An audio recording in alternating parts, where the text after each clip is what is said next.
There were these very clear tactics he was using on me at different stages throughout the process. As I'm in this meeting in the moment, or what's your card number? And I was like, within like 30 seconds of the payment going through, he was like, great, so that's all done. I'll contact you. And like the call ended like that. It was so pushy, and I've never had an experience like that to that degree. I felt tricked into that buying decision and instantly had this like buyer's remorse. Well, who did I just say yes to? And who have I just signed up to work with?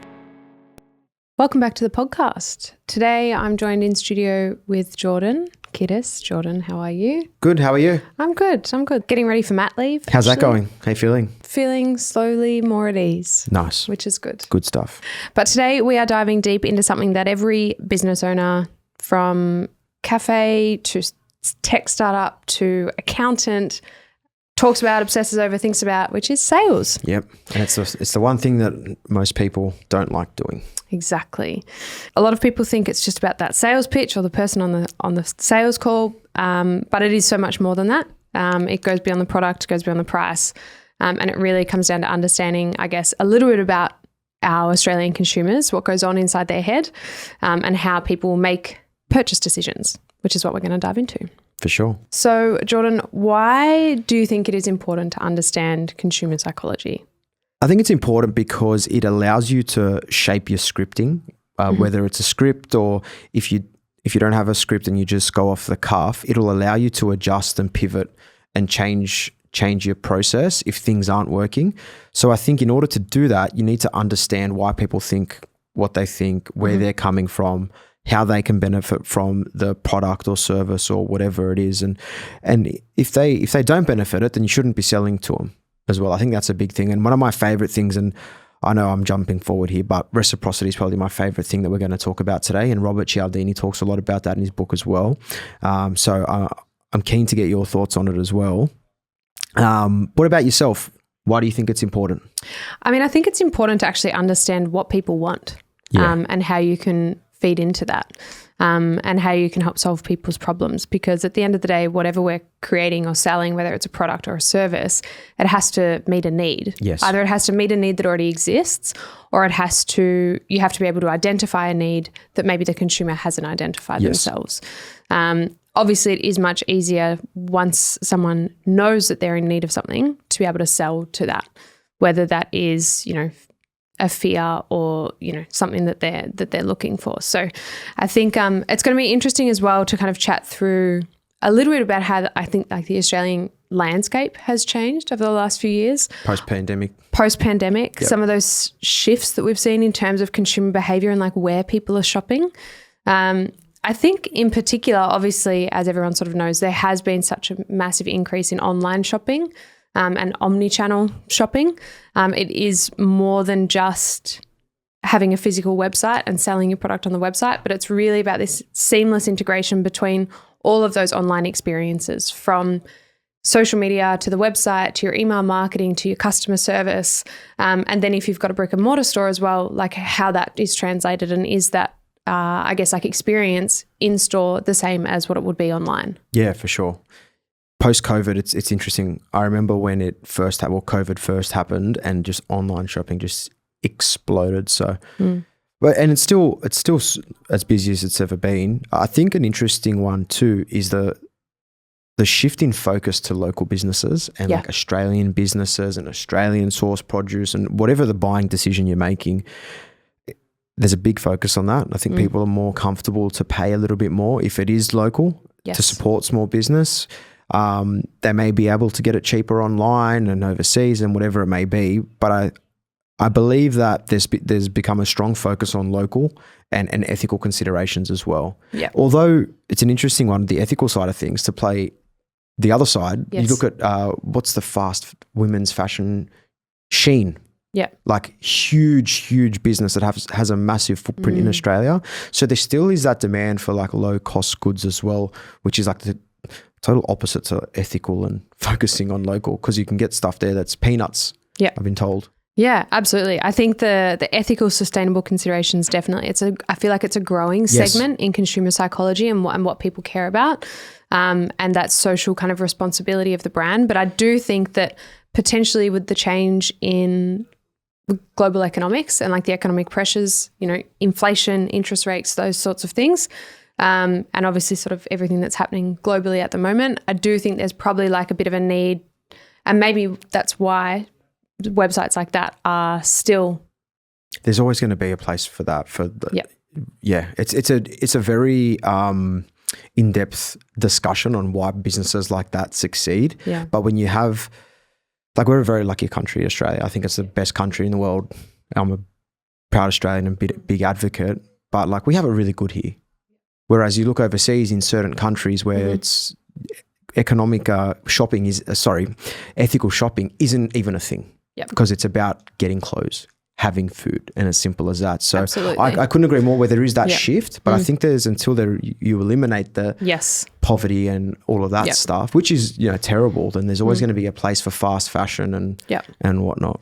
And I think bit of a political shift there, but I think it kind of taps into like economic pressures, but also like value for money versus cheapest price, and maybe some of the other things as well. Is like I feel like value for, or perceived value for money is a very important consideration. And I feel like consumers are doing a lot more research now than they ever have been before committing to buying something, which I think is just all as a result of everything that's kind of happened globally in the last kind of 5 to 7 years. It's important to also talk about like the economic climate as well. Yep. Like raising interest rates and things are getting super expensive. It's getting harder to spend. Well, people are just more cautious. Yep. People are just more cautious with what they're spending their money on, and I totally understand that because you're essentially prioritizing your needs over your wants. Yeah. And when things get expensive and there's no surplus of cash after you've paid your mortgage or after you've paid your rent or your board or whatever it is, and then you've got groceries and everything, if there's not much money left over, you're going to be very conscious of that buying decision, whether it's a piece of clothing or some type of other good that you want to purchase. It's just interesting. It's an interesting time. Yeah. And I think there's a lot more of like the quote unquote savvy shopper mentality at the moment where, you know, people are seeking out deals, going into that kind of research that we just spoke about as well, and some hesitation on some of those like bigger ticket items like cars, like overseas holidays, major appliances or home renovations.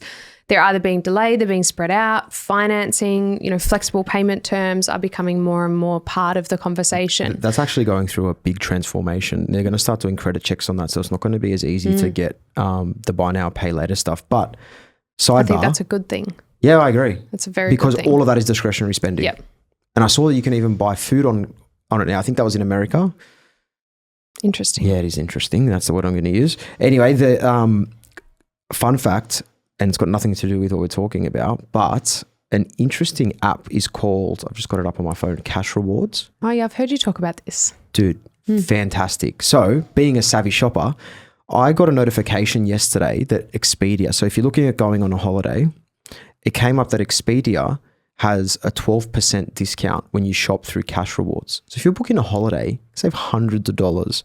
So I purchased a TV from Bingley. Yep. And it was, how much was it? It says it here. For those that don't know, Bingley is? It's like JB Hi-Fi. Yep. It sells electronic goods and all of that. So the TV was already on sale, so it was reduced to $2,151. But because I paid through Cash Rewards, I saved an extra $215. Yeah, wow. So get on it. Cash Rewards. They do not sponsor the show, so we're not going to get rewarded for referring them. But like looking at it now, there's cashback for Optus. There's another travel company. There's Flight Centre. There's a ton that you can Maya 10% cashback. So get on it, check it out, and save a bit of money wherever you can. Nothing to do with what we're talking about, but little fun fact. How do you think generational differences play into this as well in terms of, you know, digital native shopping versus traditional shoppers, you know, Gen Z, millennials, boomers, older, like Gen X? How do you feel like that plays into the overarching picture? I think I don't know which generation's the correct one, but anyone above 45, 50 years old, it's very different in their buying decisions. Yeah. I think they're much more conscious of what they spend money on. Whereas the younger generation, I mean, you see young kids now teenagers and in their 20s, and they're just rolling around with, you know, expensive things, and it's just mind-boggling, to be honest. So I think in terms of the psychology behind their shopping as well, like obviously like traditional shoppers in terms of like, that older sort of like Gen X boomers, even though there's not necessarily a difference in like tech savviness anymore, I think there's still quite a lenient or like more leaning towards in-store experiences, phone conversations. That trust with a business or a company or a person is really built face-to-face. And I think they often develop a higher level of brand loyalty. Whereas when we talk about like younger millennials, Gen Z, or younger millennials in general, there is that kind of like mobile first, social media kind of influence that, you know, much quicker to research and compare. Personalization is super key, but not necessarily. I know myself, if I don't have to go into a store, why would I? I would much prefer to shop online.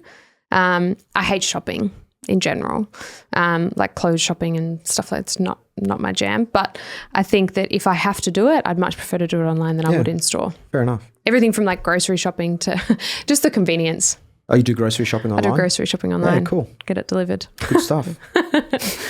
But I think it kind of talks to the importance of needing to bridge the gap between those two different shoppers, and particularly for businesses, if you're an in-store, a brick and mortar store, in order to capture the upcoming generation that will be spending money, you need to have a digital presence. Yep. It's important. Having that consistency across those channels is paramount. Yeah, for sure. So let's kind of dive into, I guess, like the psychological principles in sales. And there's a few books that talk about it, which we can chat about too. But I think like in terms of those psychological principles that, you know, can drive sales as well when they're used ethically.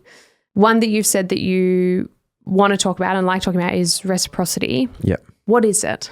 It's essentially giving before taking. So I'll use the example that, let's say we've never worked together before. I would give you a free resource or some valuable content, whether it's a discovery call or a strategy call, and you're essentially getting value prior to me ever asking for something or asking for something in return. Reciprocity is where you just then go and feel like, oh, he did that for me. I need to return the favor, essentially. Right. Robert Cialdini talks a lot about it in his book, Influence, The Psychology of Persuasion. He talks to a few of the points that we've got as well. I think off the top of my head, there's 6 principles that he talks about. The first being reciprocity, scarcity, authority, commitment, consistency, and I think there's one other one. Anyway, read the book. It's fantastic for all areas of business. And I believe that being able to understand these psychological principles doesn't just help with sales, it helps in negotiations, in whatever it may be. If you can negotiate with a supplier and save 1 or 2% and you spend $1 million there a year, that's a significant saving. So I'd strongly suggest reading Robert Cialdini's book, Influence, The Psychology of Persuasion. And I think, you've spoken about like giving before you're taking.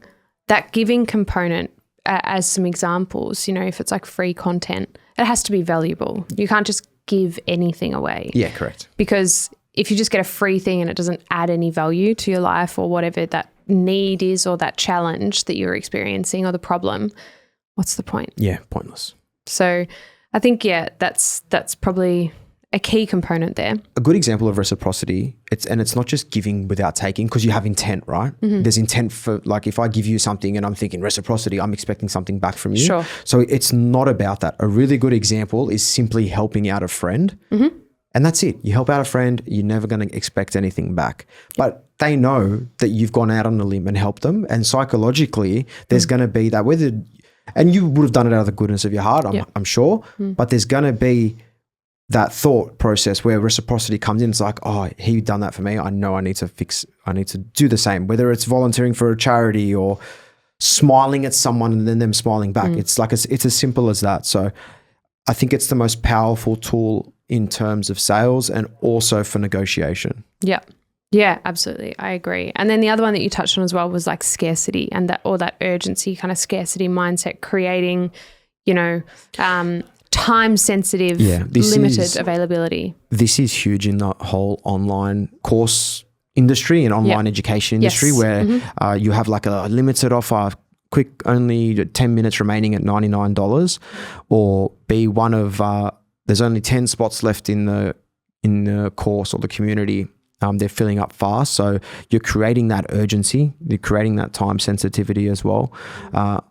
I think it's important to use it ethically because a lot of the times there's not only 10 spots left and there's not 10 minutes until $99. If you clear your cache or cache, however you say it, or clear your browsing history, that cache thing, the time resets. Yeah. There's infinite spots in there. Yeah. So I think it's important to use it ethically as well. But no one does. No one does. I think it's also like, I feel like the Australian consumer is quite switched on in that sense. I think like part of our like innate mentality is like that like fake kind of falseness never really lands. Yeah. And so I think if you are, generally we're quite cynical of like fake scarcity, right? So like creating those, like you said, those sales that never actually end, that they're always 50% off. It just actually erodes the trust I agree. that a consumer has with your business, and it does more damage. If you have 20 spots left, say you have 20 spots left. And then close it when there's 20. Yes. Yeah. I think it's important to use it sparingly. I agree. And genuinely. I agree. Another one to touch on is social proof. Yep. Essentially testimonials, reviews, case studies. It's probably one of the more important ones to do, especially early on, because early on your Google My Business page has 0 reviews. You've got no credibility. There's no case studies. There's no testimonials, but it's the easiest way to start building credibility. It's easy to ask for reviews and just ask 5 of your close friends or, And everyone does it. Yes, but it's about, we look to other people for validation before we make a decision, particularly before we make a purchasing decision, and particularly in situations where we've never used a certain service or a certain product before. If we're uncertain about something, we look for that validation. Has somebody else taken this risk before me? Has somebody else made this decision before me? And what was their experience? And the analogy that I use all the time is when you're wanting to go out for dinner and you're walking down the street and you walk past, there's a restaurant that's got 2 people inside and there's no queue out the front. They could serve really incredible food. Maybe it's the wrong night, maybe it's the wrong time of day, but you walk past, there's only 2 people in there. There's no kind of, you don't trust that restaurant. So you keep walking and then you see there's a place that like the whole restaurant's full, there's people lined up out the front. The validation is there that other people are enjoying this experience. I'm going to enjoy it as well. Yeah. So it just instantly reduces the buyer risk associated with making that purchase decision, which is why it's so important. And that's where that like engagement, social media, you just mentioned Google reviews, case studies, user-generated content, bestsellers, all of those sorts of things are so important in making that decision as a consumer. So true. Google My Business has to be the easiest one to get off the ground as well. If you can get all of your customers to do that like straight away, day one, even if you set it up tonight, make a promise to yourself that every job that you do tomorrow or every customer that you engage with tomorrow, you just ask them, hey, would you mind leaving me a review? Yep. Yeah. 9 times out of 10, they're going to say yes because people want to help small businesses and they know that goes a long way to helping a small business. Absolutely. And I think that kind of taps into the next one, which is authority. And so it's like building credibility, authority and trust builds confidence in us as a consumer buying from you.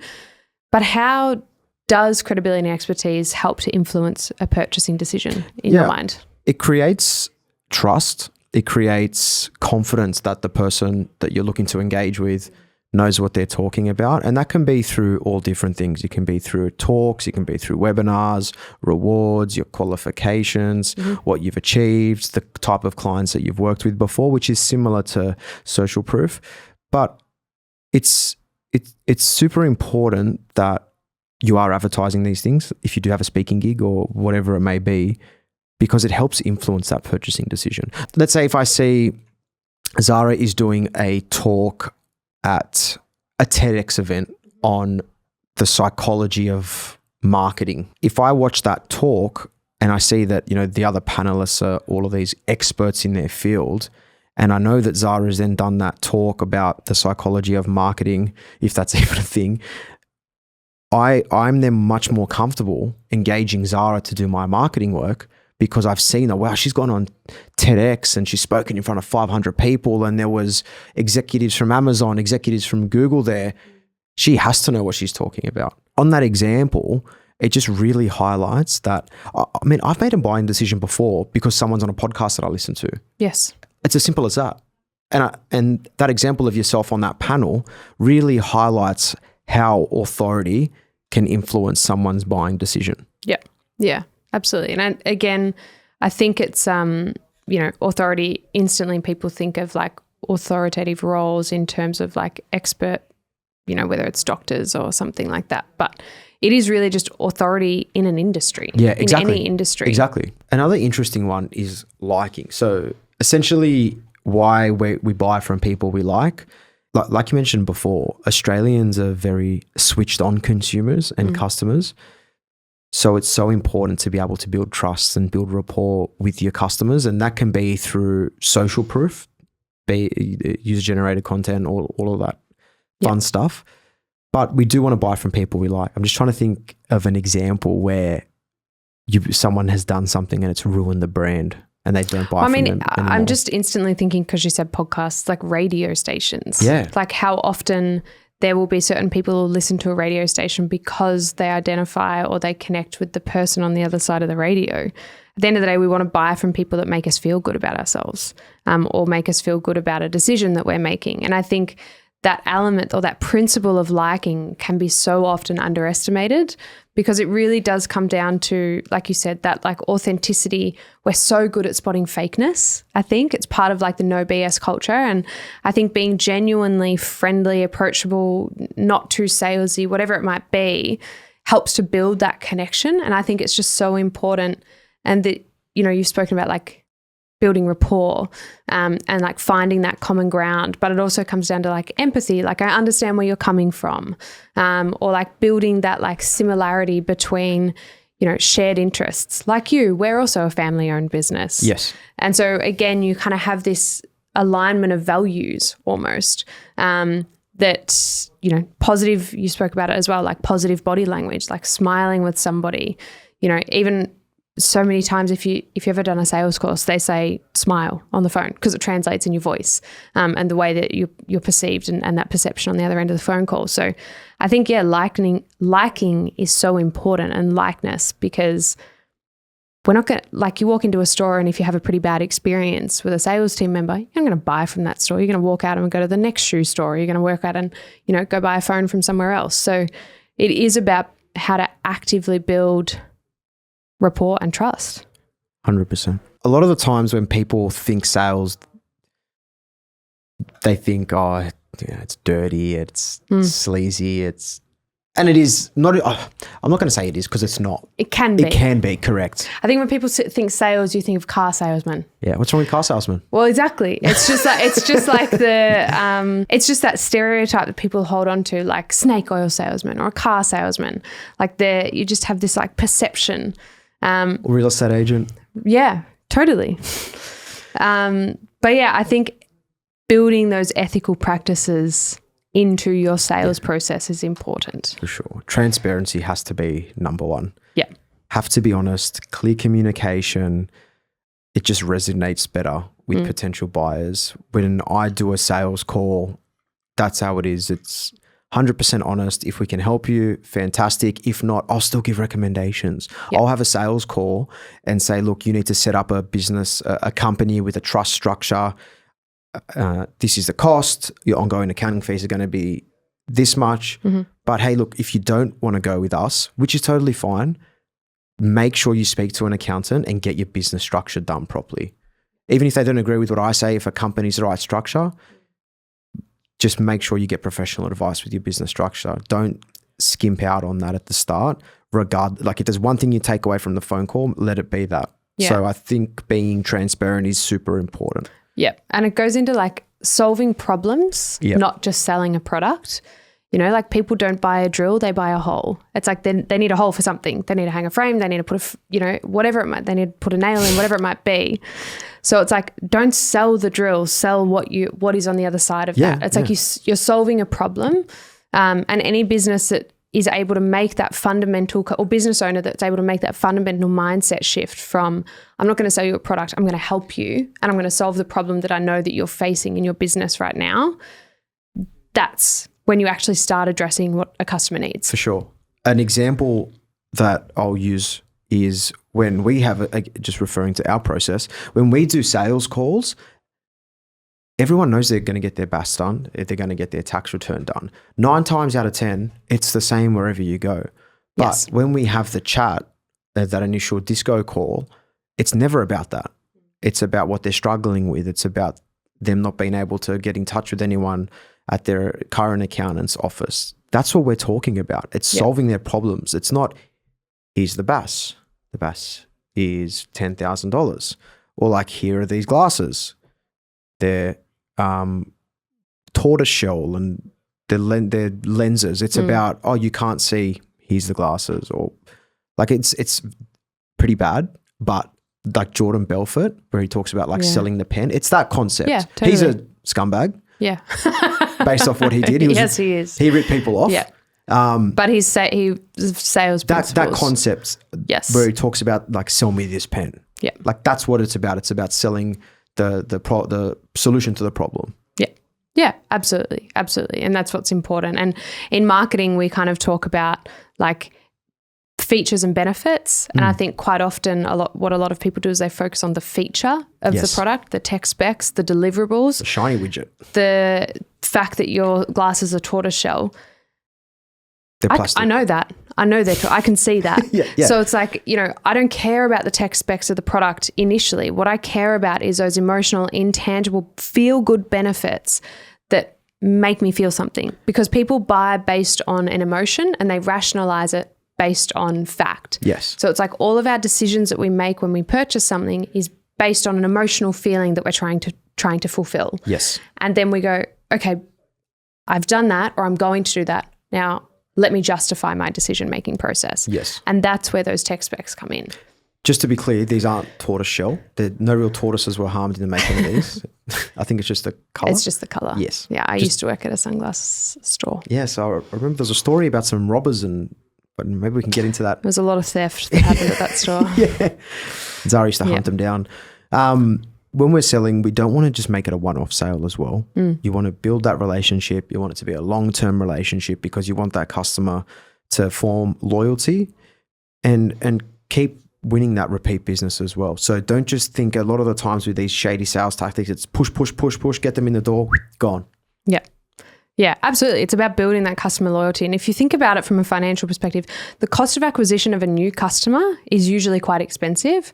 Once you have that customer in your pipeline or in your funnel or in your ecosystem, retaining that existing customer, upselling that customer is much cheaper. Yes. That cost per acquisition, or that cost per, the lifetime value of that customer is going to become so much better. Yep. And so why would you want to only have a product or a service that only fulfills someone's needs once? If you can find a way to create a relationship and some loyalty and build that customer lifetime value, then that single transaction, it's actually just based over a longer period of time. Yep, for sure. And we've spoken about it before, but just the pushy sales tactics, I don't think they work in Australia. People just see straight through it. And as soon as you just get a sense of it, it's like, oh, you've lost all credibility. I don't want to deal with you. That's just how I am. Yeah. I think there's an element of that you can feel manipulated. Yeah. And so as an example, which was interesting, I was going through this. There was this guy that I was following on social media for a really long period of time. It was about like improving your gut health. And I was like really into it. And I was really into him and everything that he was talking about. And I was like, okay, great. I think I actually want to work with this guy. And so I booked a discovery call, or it was like a discovery kind of one-on-one consultation. It was $250 for this consult. And I was like, that's cool. It's a consult. It's a one-on-one. It's a tailored experience based on what I need and how he can support it. It wasn't. It was a slideshow presentation talking through what you pay for if you pay the $10,000 to go into his course whatever the price was. I'm just making that up. I can't remember. And so I went through this sales process that went for like half an hour. None of it was tailored to me whatsoever. It was just about the program itself, which is available online on the website. So by the time I got half an hour in, I was kind of like, you took $250. None of this is tailored to me in my experience and what I'm going through and how you can support my specific needs. You've just got a presentation together. And then there were these, obviously he'd done a sales course, and there were these very clear tactics he was using on me at different stages throughout the process. And so one of them was like, you know, do you have full autonomy over making decisions over your health and your body? That snaps me. Or do you need to consult somebody else? And I was like, no, of course I can make decisions about my body on my own. I don't need to consult somebody else. And I was like, no, I make the decisions myself. And he's like, okay, so you have full autonomy over like your decision making. And I was like, well, yes. Anyway, so there was like 3 or 4 questions in a row that he asks. All about the Benjamins. And you say yes. And so what happens is you say yes like 5 times in a row, whatever the psychology, it might be 6 or 7. Whatever the psychology is, once you say yes a certain amount of times, your chance of saying yes on the 8th time is like 85% higher because you've said it consistently, you've reaffirmed this. So then the final question is like, you know, are you ready to kind of go ahead? Is there any hesitations? You know, do you like what you've heard? Yes, I do. Great, let's move forward. What's your credit card number? As I'm in this meeting in the moment, or what's your card number? And I was like, after I've been in this meeting for half an hour, I've said yes to these like 7 questions. And, you know, then you're kind of in this position of like, it was so uncomfortable. I cannot tell you how uncomfortable it was, but I got my card. I know. Sorry. I got my card, gave it to him, and it was like, unfortunately, it was like $7,000 or something. Shit. For 3 months of like support. And the old took money, charlatan got took ya. it in the moment. Within like 30 seconds of the payment going through, he was like, great, so that's all done. I'll contact you. And like the call ended like that really, really quickly. Instantly I got off the call. I was like, what have I done? Yeah. I've just been so coaxed into buying this thing.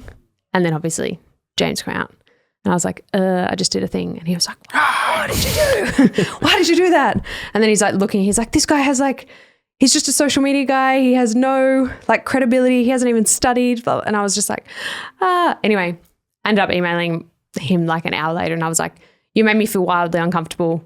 And I don't want to proceed. And I got a refund. Good. So we should. Yeah.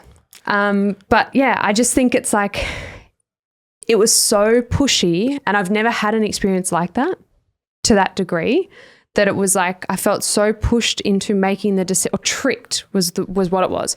I felt tricked into that buying decision and instantly had this like regret. Yeah. Like buyer's remorse, but not buyer's remorse in like, oh, I bought an extra pair of shoes I shouldn't have bought or whatever. No. Like buyer's remorse is like, well, who did I just say yes to? And who have I just signed up to work with?